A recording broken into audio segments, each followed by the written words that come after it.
Hello friends, എല്ലാ കൂട്ടുകാർക്കും പുതിയൊരു വീഡിയോയിലേക്ക് സ്വാഗതം. അപ്പോൾ ഇന്ന് ഇടിച്ചക്ക തോരൻ വെക്കാൻ വേണ്ടിയിട്ടാണ് ഞാൻ വന്നത്. അപ്പോൾ വലിയ വലിയ കഷ്ണങ്ങളൊക്കെ ആക്കിയിട്ട് എടുത്തിട്ടുണ്ട്. ഇടിച്ചക്ക തൊലിയൊക്കെ കളഞ്ഞിട്ട് കുക്കറിലിട്ടിട്ട് വേവിച്ചെടുക്കാനായിട്ടാണ് പോകുന്നത്. അപ്പോൾ കുക്കറൊക്കെ എടുത്തിട്ടുണ്ട്. കുക്കറിൽ ഉപ്പ്, മഞ്ഞൾപ്പൊടി, പച്ചമുളക്, പാകത്തിന് വെള്ളമൊക്കെ ഒഴിച്ചിട്ട് വേവിച്ചെടുക്കാം നമുക്ക്. അപ്പോൾ പച്ചമുളകും വെള്ളവും കൂടി ഒഴിച്ചു കൊടുക്കാം. ഈ കുക്കറൊക്കെ അടച്ചിട്ട് വേവിച്ച് ഇടിച്ചക്ക ആദ്യമായിട്ട് വെക്കുന്നവരോടാട്ടോ പറയണത്. ഇതിൻ്റെ കുരു നന്നായിട്ട് ശ്രദ്ധിച്ചതിന് ശേഷം മൊത്തത്തിൽ ചെത്തിയിട്ട് എടുത്താൽ മതിട്ടാ. തൊലിയും ഉള്ളിലെ ആ കൂനും കളഞ്ഞിട്ടാണല്ലോ നമ്മൾ എടുക്കുന്നത്.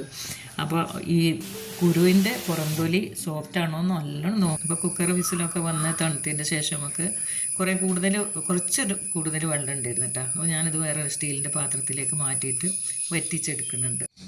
അപ്പോൾ ഒരു പാനൊക്കെ വെച്ചിട്ട് വെളിച്ചെണ്ണയൊക്കെ ചൂടായിട്ടുണ്ട്. കടുകും വറ്റൽമുളകും കറിവേപ്പിലയും കൂടി ചേർത്തിട്ട് നമുക്ക് ഇതുപോലെ ഒന്ന് ഒഴിച്ചു കൊടുക്കാം.